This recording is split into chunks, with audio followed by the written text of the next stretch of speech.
Bold content shoot करने से कोई परहेज़ नहीं हुआ करता था, लेकिन गवर्नमेंट ऑफ इंडिया हमें इजाज़त नहीं देता कि हम किसी पॉर्न वेबसाइट पर जाकर पॉर्न देखें। कल मैं तकरीबन 11 बजे के आसपास प्रॉपर्टी सेल पर गई थी और लगभग रात के 8 बजे तक पूछताछ चलती रही। जांच अधिकारियों ने कई सारे सवाल पूछे। शुरुआत हुई आर्म्स प्राइम से। आर्म्स प्राइम के साथ मेरा एग्रीमेंट बना था 26 मार्च 2019 के दिन, और उससे पहले मैं 22 मार्च 2019 के दिन राज कुंद्रा से मिली थी होटल JW मैरियट पर। उस मुलाकात में किस तरह की बातें हुई, एग्रीमेंट के टर्म्स एंड कंडीशंस क्या हैं, एग्रीमेंट के चलते कितने वीडियोस बने, वीडियो शूट के दौरान कौन कौन मौजूद थे, कंटेंट क्रिएशन में कौन कौन शामिल थे, ये सारे सवाल मेरे सामने रखे गए।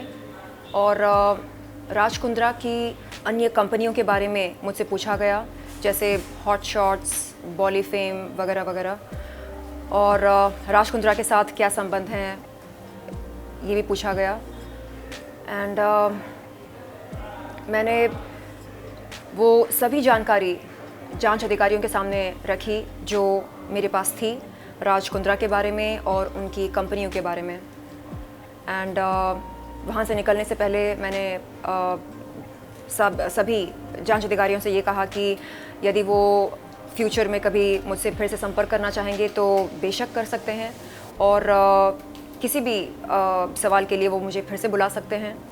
मैं चाहती हूँ कि जो सभी विक्टिम्स हैं इस पोर्नोग्राफी रैकेट में, उनको इंसाफ मिले। मैंने अभी तक मेरी कोई मुलाकात नहीं हुई किसी विक्टिम से। मैं जानना चाहूँगी कि उनसे क्या कहा गया था, उन्हें कैसे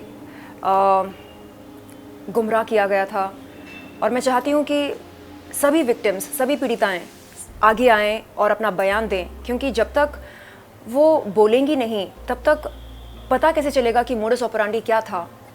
जो कुछ जानकारी थी मेरे पास राज कुंद्रा के बारे में, वो सब मैंने प्रॉपर्टी सेल के जांच अधिकारियों से बताया, और कुछ बहुत ज़्यादा पर्सनल बातें भी हुई थी। कल अप्रैल 2021 में मैंने जुहू पुलिस चौकी पर एक शिकायत की थी राज कुंद्रा के ख़िलाफ़। उस शिकायत के बारे में कई सारे सवाल पूछे गए।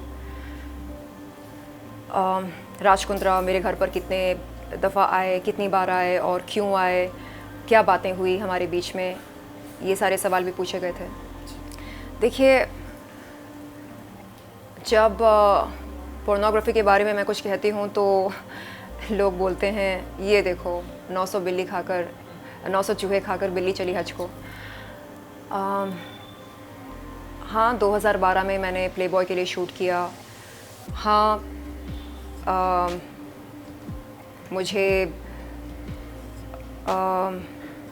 बोल्ड कंटेंट शूट करने से कोई परहेज़ नहीं हुआ करता था, लेकिन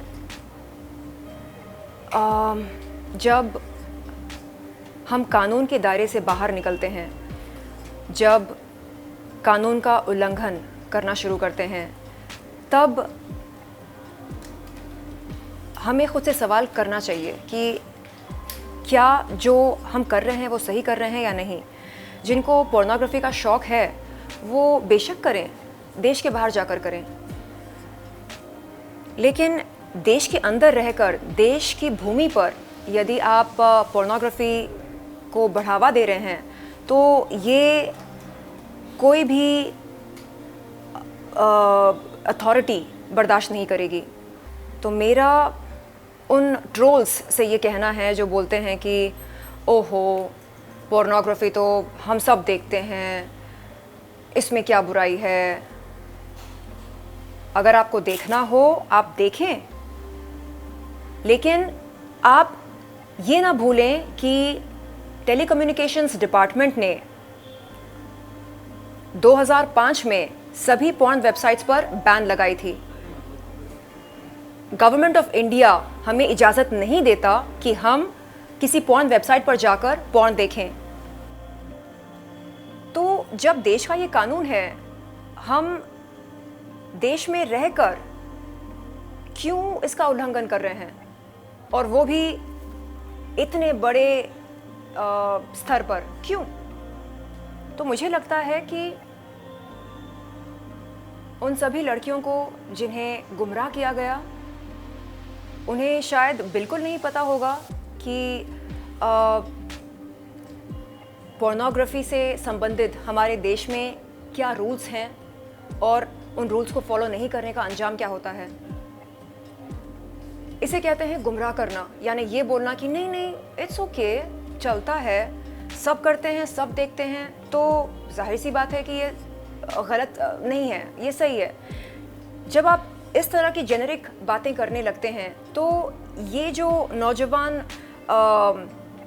लड़के लड़कियां होते हैं जो यहाँ पर काम की तलाश में आते हैं, इन्हें लगने लगता है कि ओके, अब अगर राज कुंद्रा ये बात कह रहे हैं कि ये सब चलता है, इट्स ओके, सब कर रहे हैं, तो गलत कैसे हो सकता है।